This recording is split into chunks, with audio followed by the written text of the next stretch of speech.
I'm not a monster, okay? I know a lot of people in the comments are going to say I am. I can already see it. You deserved it. He did the right thing. How could you say that about your own child? I've read enough internet to know how this goes, but I need you to understand something before you judge me. I didn't wake up one day and decide, hey, let me destroy my marriage and my family with one sentence. I didn't plan any of this. It wasn't some evil scheme. It wasn't a secret fantasy I'd been hiding for years. It was one stupid, careless moment. One sentence I thought was just dark humor. One slip where my insecurity spoke louder than my love. And my husband took that sentence, looked at it and said, okay, then I'm done. So, yeah. I'm the woman who told her husband she wished their baby looked like her ex. And yes, he packed my bags and threw me out. Before we get into it, don't forget to like and subscribe, and hit hype to boost this episode. Drop a comment below with your city or country. I'm always curious where viewers are joining from. Okay. Let me tell you how one sentence took me from happy wife and new mom to sitting on the curb outside my own house with a suitcase, watching the father of my child close the door in my face. Before we get into it, don't forget to like and subscribe, and hit hype to boost this episode. Drop a comment below with your city or country.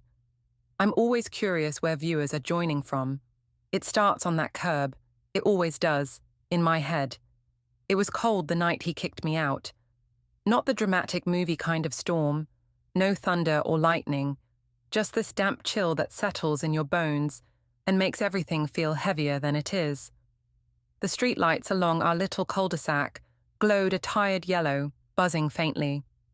The pavement was still wet from a drizzle earlier, little puddles in the cracks, reflecting light in broken shapes. I was sitting on the curb in front of our house, the house we had picked together, the house where I'd unpacked baby clothes and argued about paint colors and cried in the kitchen over nothing and everything. Now I was outside of it, like a stranger, with a suitcase at my side. The suitcase was overstuffed. He'd packed it himself, which is why nothing really fit right. One corner of the zipper wouldn't close, and through that gap, a tiny stuffed giraffe toy was poking out. My son's giraffe, the one my husband had bought on a random Tuesday. Because it looked like it needed a home, he'd said, holding it up and grinning. Seeing that little giraffe hanging halfway out of a suitcase on the curb, that's the part that made my chest hurt. The front door was still open behind me at first, light spilling onto the front step, across the welcome mat we'd picked together at some cheap home store. I could hear faint sounds from inside, the low hum of the fridge, the creak of the floor as he moved, our baby making a soft, sleepy sound from down the hall.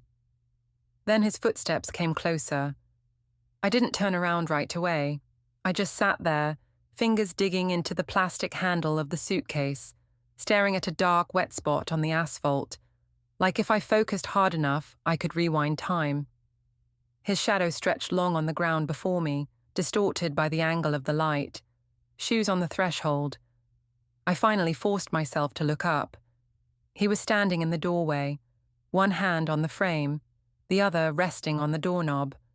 Inside, the hallway lights made a halo behind him.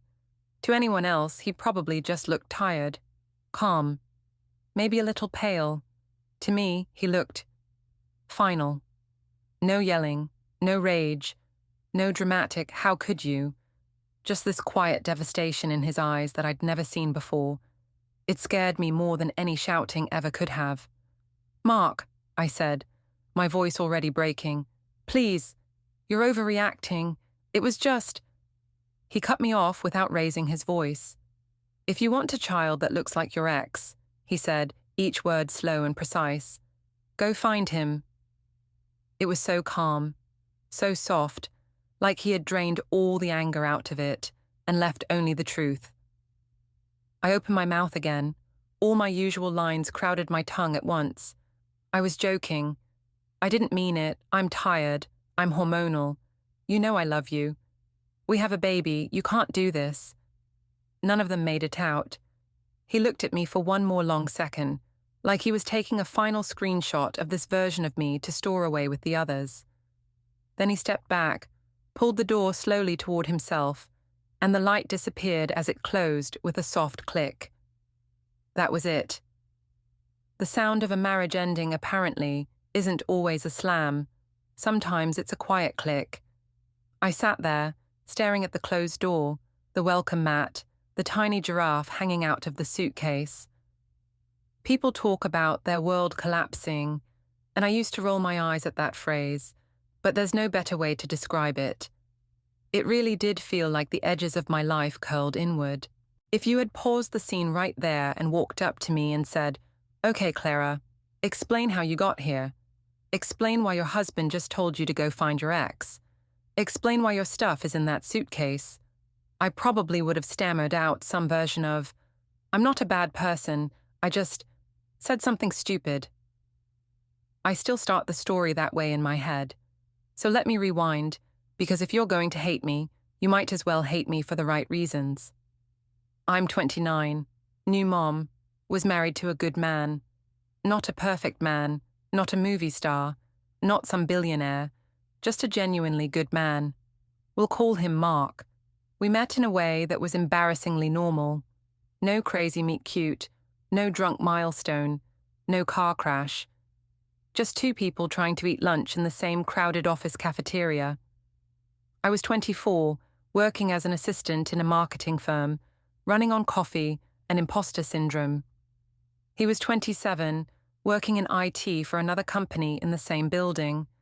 I noticed him before he noticed me, but not in a lightning strike way. He was just there, always holding doors for people, always carrying too many things, always saying no worries when someone crashed into him. The first actual conversation we had was because I dropped my salad. Not just dropped, launched. The stupid plastic lid on the container wasn't on properly, and when I picked it up, the bottom slipped. Lettuce, cherry tomatoes, cucumbers, dressing, croutons, everywhere, all over the cafeteria floor in front of at least 50 people. I froze. Someone snickered. Someone said, "Ouch." And then there he was, kneeling next to me with a handful of napkins from his tray, saying, "At least it wasn't soup. Soup is a whole different level of tragedy." I laughed. It burst out of me, too loud, probably, and I remember thinking, who makes jokes when someone else is covered in lettuce? We cleaned it up together. He gave me half his sandwich. We sat there, two strangers sharing a barely edible turkey sandwich and talking about nothing, and I remember walking back to my desk after and thinking, he's nice, not hot, not mind-blowing, not I'm going to marry him, just nice. You have to understand something about me back then. I was used to chaos. I'd come out of a long, messy relationship a year before. We'll call him Liam, the shadow man in this story. The ghost. Liam was the opposite of nice in every way that counts in the long term. And yet, for 3 years, I thought he was the love of my life. He was beautiful, stupidly beautiful. Tall, lean, with this lazy smile that made you forget your own name. He played guitar, for fun, which of course meant he carried it to every party. He was the kind of guy who could turn a stupid joke into a group laugh. He was magnetic. He was also unreliable, selfish, and allergic to responsibility. He missed birthdays. He forgot important dates. He stayed out all night and didn't answer his phone. If I cried, he would sometimes hold me and sometimes roll his eyes and say I was too much. He cheated on me. Not with a full-blown affair, as far as I know, but with enough blurred lines and late-night texting and, "It was nothing, she's just a friend," that my brain never fully rested. I never knew where I stood with him. We broke up for good when I was 22 after one too many lies blew up. It was ugly. There were tears and shouting and dramatic lines like, "You'll never find anyone who loves you like I do," and "You'll never see me again." And I believed both. Except life has a sense of humor. I did see him again, constantly. On social media, in my memories, in the stories I told my friends. You know those people who talk about their exes like characters in a book they once read? That was me. I would say things like, Liam was such a mess, but God, those were some wild years. Or, he broke me in ways I didn't know I could break, but I'm stronger now. Or, he was toxic, but I can't lie, he was the most beautiful guy I've ever been with. I thought it was harmless. Just reminiscing, just repackaging trauma into something interesting. When Mark came into my life, he was like a palate cleanser. He texted when he said he would. He showed up when he said he'd be there. He remembered small things. My favorite takeout, the fact that strong perfumes gave me headaches, that I hated being called Claire instead of Clara. He took me on actual dates, not just hang out at my place and watch something. He met my parents. He asked how my day went and listened to the answer. He wasn't exciting in that adrenaline-spiking way. Loving him felt more like moving into a house that finally had solid walls after living in a tent during storm season. So when he proposed at 26, it felt like the right thing to do. Not a fairy tale. Something better. A future. We got married in a small ceremony. Backyard, fairy lights, a borrowed arch. My dress wasn't custom anything. Mark's suit wasn't tailored by a fancy brand. But when I looked at him during our vows, I thought, this is my safe place. And I really did love him. I want you to believe that, because it makes what I did so much worse. I carried Liam into our marriage like a ghost in a corner. Not actively, not deliberately. I wasn't texting him behind Mark's back. I wasn't stalking him daily. I wasn't fantasizing about running away with him. But when my friends and I talked about crazy exes, or that one guy you'll always remember, his name was always the one I reached for. I painted him as this tragic, romantic, wrong person, wrong time story. The one that got away, I'd say, half smiling, like it meant nothing. Mark heard more of those conversations than I realized. He never forbade me from saying his name. He never said, don't talk about him. But once, early in our marriage, he did say, very quietly, it's weird hearing so many stories about someone you used to love so much. I'd shrugged it off. You're the one I married, I'd told him, kissing his cheek. That should tell you everything. I thought that solved it, that my ring and our shared calendar and our joint Netflix account were proof enough that Liam was just a story. Then I got pregnant. Pregnancy is weird. Nobody can fully prepare you for how much it hijacks, not just your body, but your brain. You are suddenly responsible for a tiny, invisible person, and every app, every website, every video tells you all the ways you can screw that up. Mark became even more Mark. He was there for everything. Every ultrasound he could attend. Every appointment. He came home from work with prenatal vitamins and weird craving snacks because he'd read some article about iron levels. He bought 3 different books on being a good dad and highlighted things. He painted the nursery himself, even though he hates painting. He bought a rocking chair and assembled it at midnight because the baby might come early, you never know. He talked to my stomach. He adored me when I didn't even like myself. Meanwhile, I did what a lot of dumb pregnant women do. I spent too much time on Instagram. Perfect mothers with perfect hair and perfect skin, posting perfect newborns in perfect onesies, in perfect nurseries. Their captions killed me. He looks just like his daddy. Mini version of his father. He has his father's eyes. I'm in love. I started imagining our baby. Mark has brown hair, brown eyes, gentle features. He's not striking, but there's a warmth to him, a kindness. People trust him immediately. Liam had that movie star symmetry, sharp jaw, light eyes, that goddamn crooked, charming smile. In my worst, most insecure moments, I'd look in the mirror, puffy, swollen, with stretch marks mapping my stomach, and think, please let our kid be cuter than me. I didn't say it out loud, but that thought was there. Our son was born in a blur of pain, terror, and wonder. There's an entire video's worth of story just in that day. But I'll skip to what matters now. He came out healthy. That was the important part. That's what I should have focused on. He was small, red, wrinkled, a perfect little alien. His face was scrunched, his eyes were dark and cloudy, and he had this weird little frown, like he was already unimpressed with the world. Mark cried when the nurse put him in his arms. Full-on cried. Ugly cried. He looked at that strange little newborn and saw the most beautiful thing in the universe. "He's perfect," he kept saying. "He's perfect. He has your mouth. Look at that tiny mouth. It's yours." I smiled, but there was this tiny voice in my head that went, "You can't even tell yet. Everyone lies about newborns. They all look the same." In those first weeks, we were both exhausted. We took turns staying up, changing diapers, trying to figure out breastfeeding, bottle feeding, whatever feeding. Mark did everything: laundry, dishes, runs to the store. He learned how to swaddle from YouTube tutorials at 3 a.m. And every time he held our son, he'd say some variation of, "Look at him. He has your nose. He has your smile. He has my ears. He's us." And every time, that voice in my head muttered, "I don't see it.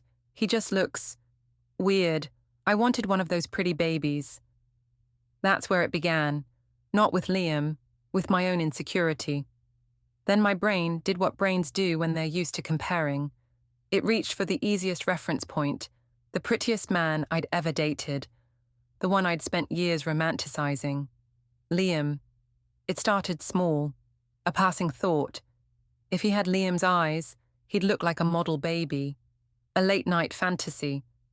Imagine if people gasped and said, "Oh my God, he's so gorgeous," instead of, "What a little grump."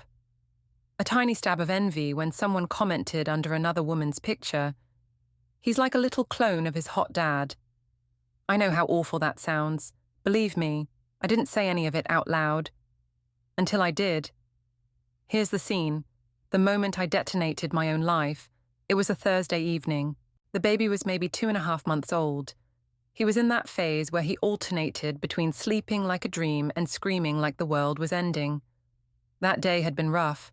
He'd spat up on me 3 times. I'd barely managed to shower. My hair was in a bun that felt like a punishment. The house smelled faintly of sour milk. There were dishes in the sink, laundry on the couch, crumbs on the coffee table. I felt like a failure. Mark had just gotten home from work. He'd taken the baby as soon as he walked through the door, kissed my forehead, said, "Go sit down, I'll handle him." Now he was on the couch, holding our son in that practiced way, bouncing him slightly, making faces. I was sitting in the armchair opposite, half watching them, half scrolling on my phone. Some influencer mom was posting then versus now pictures, and her now was her, 6 weeks postpartum, with abs. I looked at her, then at myself, then at my baby. Mark pressed his nose lightly to our son's cheek and smiled. "Look at that," he said, glancing at me. "He's got your little smile. Or he will once he figures out how to smile without looking like he's plotting revenge." I forced a laugh. My brain, though, was mean. "Your little smile? Great. So he's going to look like your bloated, tired face." The thought didn't just stay in my head this time. It found my mouth. I rolled my eyes and snorted. "Lucky him," I said in this sharp, sarcastic tone that wasn't even funny. Honestly, I was kind of hoping he'd come out looking more like Liam. At least then he'd be cute. The moment the words left my lips, my stomach dropped. They sounded different out loud. Meaner. More real. I looked up to see Mark's reaction, already preparing to say, "I'm kidding, relax." The reaction never came. He froze. His hands, which had been gently bouncing the baby, went still. His smile vanished, not slowly, just gone. He didn't look at me right away. He looked down at our son, his jaw clenched, his throat worked. When he finally met my eyes, there was something in his face that I'd never seen there before. Not anger, not even sadness, just something closing. I forced a laugh. "Oh my God, Mark, I said, waving my hand. I'm joking. Relax. Obviously, I don't want our kid to look like my ex. I was just... He stood up. Carefully. He adjusted the baby in his arms, checked his little head, made sure he was secure.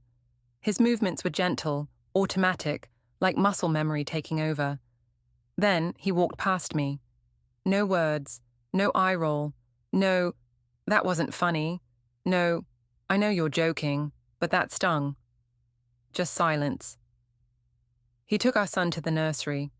I sat there, heart pounding, staring at the spot where he'd just stood, replaying my own voice in my head. Honestly, I was kind of hoping he'd come out looking more like Liam. At least then he'd be cute.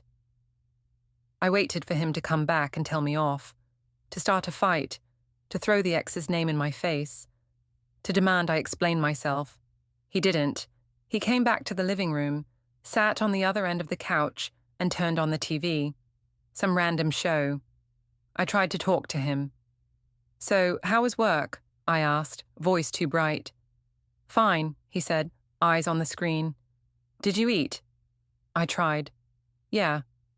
Do you want me to grab you something? I can heat up the leftovers. It's okay. One-word answers. No warmth, no teasing. I told myself it was just shock, that he'd need a minute, that in a day or two, we'd laugh about it. We didn't. Over the next week, the shift became impossible to ignore. He still did all the things he was supposed to do as a husband and father. He changed diapers, he took night shifts, he went to work, came home, took the baby so I could shower, fixed things around the house, but the little extras disappeared. No more, you look cute today when I walked into the room in a new shirt. No more random hugs from behind while I washed dishes. No more kissing the top of my head for no reason. His affection had been this quiet background hum in our life.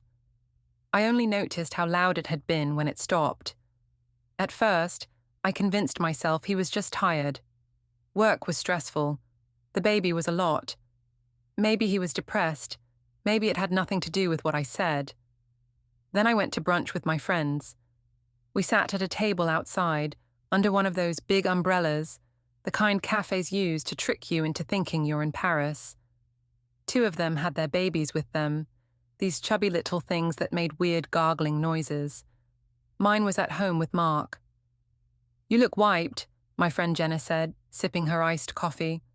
That's what happens when your son thinks 3 a.m. is party time, I replied, trying to sound light.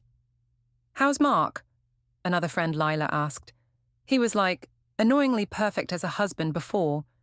Is he still winning? I hesitated. He's been... weird, I said. Quieter. He barely touches me. He talks to me like a roommate. Did something happen? Jenna asked, immediately suspicious. I stabbed my fork into my salad. We had a stupid argument, I said. He's being dramatic about it. What did you say? Lila pressed. I shrugged. I could have lied. I could have softened it. But I'd never really rehearsed a gentler version in my head, and the raw one slipped out. I made a joke about the baby, I said. He freaked out. What kind of joke? Jenna asked. I poked at a tomato. I just said, I started slowly, that the baby doesn't really look like either of us yet, you know, that he kind of looks like my ex, as in like, I wished he was a bit more like him, as in, you know, objectively, my ex was hot. It was a joke. Mark took it personally. The silence at the table was brutal. You told your husband, Lila said carefully, that you wished your baby looked like your ex. Not like that, I said quickly. Not like, actually. I just said at least then he'd be cute. I was being self-deprecating. Like, haha, our kid got my average face, too bad. Jenna put her fork down. Clara, she said, I love you, but that's a lot. It was a joke, I repeated, hearing how defensive I sounded and hating it. If my partner looked at our kid and said they wished he looked like someone else they used to be in love with, Lila said, I don't think I'd ever get over it. The words used to be in love with stung more than I expected. I don't love Liam, I snapped. Not anymore. I haven't in years. Maybe not, Jenna said gently. But Mark doesn't live in your head. He hears what you say. And what you said is harsh, especially with all the postpartum stuff. He probably already feels like he's in second place to the baby. Now he has to wonder if he's in second place to your ex, too. I rolled my eyes. You're all being dramatic, I said, but a little less confidently. They dropped it, eventually. We moved on to talking about daycare wait lists and that one mum who lied about her kid's age to skip the queue. But their faces stayed with me. Back home, nothing got better. If anything, it got worse. We still functioned. The house didn't fall apart. The baby still got fed and changed and rocked. But the connection between Mark and me felt like a rope that had started to fray. And instead of carefully tying it back together, I kept tugging. One night, about 2 weeks after the joke, I finally cracked. We were in bed. The baby was sleeping in his crib in our room. The monitor was glowing softly. Mark was lying on his back, staring at the ceiling. I was lying on my side, facing him. "Can we talk?" I whispered. He didn't look at me right away. "About what?" he asked. "About whatever's going on with you," I said. "You've been acting different." Now he did look at me. His eyes were tired. "I'm acting different," he repeated, like he was tasting the words. "Yes," I said. "You're distant, cold. You barely even look at me. It's like you're punishing me." "I'm not punishing you," he replied.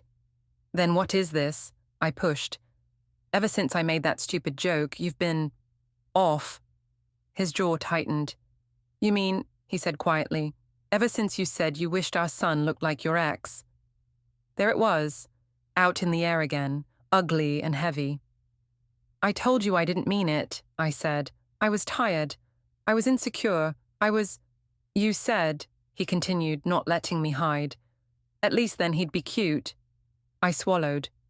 "So you're going to hold one sentence over my head forever?" I snapped. "People make mistakes." "It wasn't just a sentence," he said. "It was a window." "A window to what?" I demanded. He stared at the ceiling again.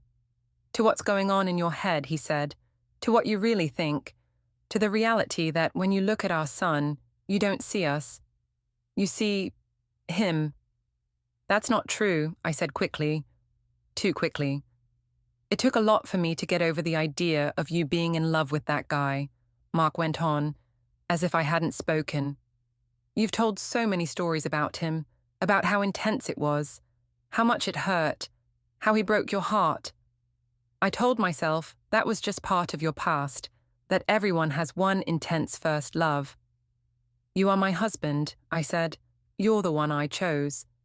"And I believed that," he said. "Even when you dropped his name in stories, even when you described him like some tragic movie character, I told myself, she's with me. That's what matters." "It is what matters," I insisted. "Then why is he in our child?" Mark asked, turning back to me. "Why is he in jokes in our living room? Why is he the standard of cute in your mind?" I opened my mouth, closed it.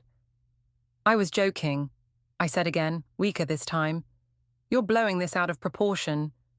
He laughed once, but there was no humor in it. "Out of proportion," he repeated. "You know what I hear every time I look at our son now? I hear your voice saying he'd be cuter if he looked like another man." The words hit like a slap. We slept facing opposite directions that night. 10 days later, he told me he'd seen a lawyer. It was after dinner. The baby monitor was on the counter. The dishwasher was humming. I was wiping down the high chair. Mark was leaning against the sink, arms crossed. "I talked to a lawyer last week," he said suddenly. I turned. "A lawyer?" I repeated, my heart skipping. "Why?" "To understand my options," he said, "if we separate." For a second, I genuinely thought he was joking. It sounded too dramatic even for him. Then I saw his face. He wasn't joking. "You're not serious," I said. "We just had a baby." "I know," he said softly. "That's why I went to a lawyer and not a bar. That's why I wanted clear information before we did anything stupid." "So you've already decided," I said, the panic rising. "You've already decided to leave me." I've decided, he said slowly, that I don't want to raise my son with someone who openly wishes he looked like another man, especially someone who refuses to understand why that's a problem. I do understand, I lied. It was wrong. I get it. I told you I'm sorry. You told me you were joking, he replied. You told me I was overreacting. You told your friends I was being dramatic. You haven't once looked me in the eye and said, what I said was cruel and I'm ashamed of it. I stared at him. The urge to defend myself was still there, to list reasons, to shift blame to hormones, to postpartum depression, to social media, to anything but me. Instead, I said the worst possible thing. You're being dramatic, I muttered. I watched it happen. Something in his expression. Shut off. He'd been hurt, angry, tired, but there had still been some flicker of hope in his eyes, like he was waiting for me to say the right thing, to finally get it. When I called him dramatic, that flicker went out. He took a breath, nodded once and said, okay, that's all I needed. He walked past me into the bedroom. I followed a minute later, heart racing. He had the suitcase out on the bed. He wasn't throwing clothes in like a movie. He was folding them, neatly. My shirts, my leggings, my underwear, my jackets, all the pieces of my daily life with him, going into a suitcase like I was a guest who had overstayed her welcome. Stop, I said, grabbing a pair of jeans from his hands. What are you doing? He looked at me with this terrible calm. Packing your things, he said, so you can go. You can't be serious, I said. Mark, come on. We're not. This is insane. What would be insane, he said, gently taking the jeans back and folding them, is staying in a situation where every time you look at our son, I wonder who you see. Tears blurred my vision. I see him, I insisted. Our son. I see you. I see us.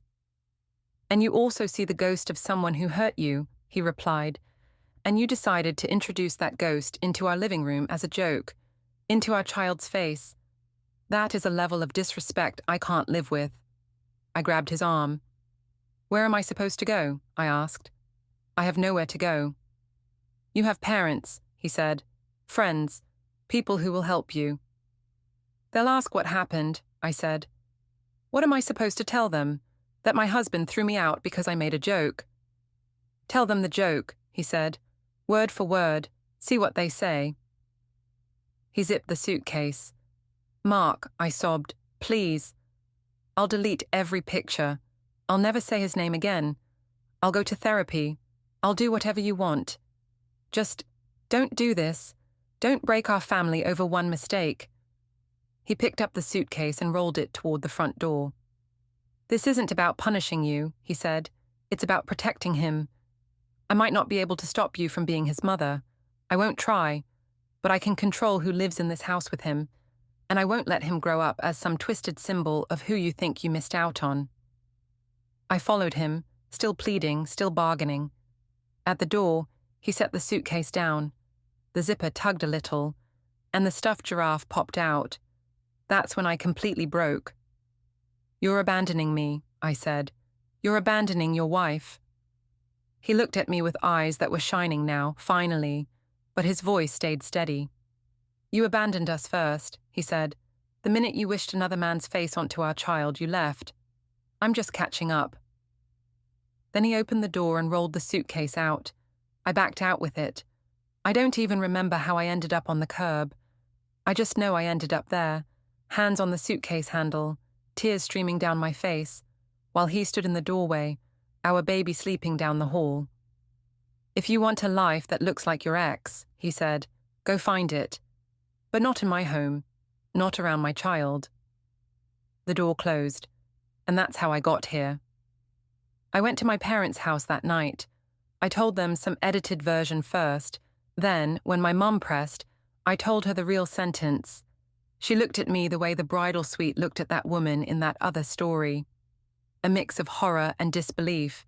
Clara, she said, voice shaky, why would you say something like that? I don't know, I said, crying. I was stupid. I was tired. I thought it was funny. It wasn't funny, she said. It was cruel. Over the next few days, I watched the fallout spread quietly. Friends who had once told me, "You're such a strong woman," now sent cautious texts. I heard what happened. Are you okay? But also, why did you say that? My best friend, who usually defends me no matter what, said, I'm on your side as a person, but not on your side in this. Nobody said, he overreacted. They all said, what did you expect? And Mark, he did what he said he'd do. He didn't try to cut me out of our son's life entirely. We started talking about scheduled visits, about mediation, about shared custody. He was calm in those conversations, respectful, businesslike. He sent pictures of our son, videos, little updates.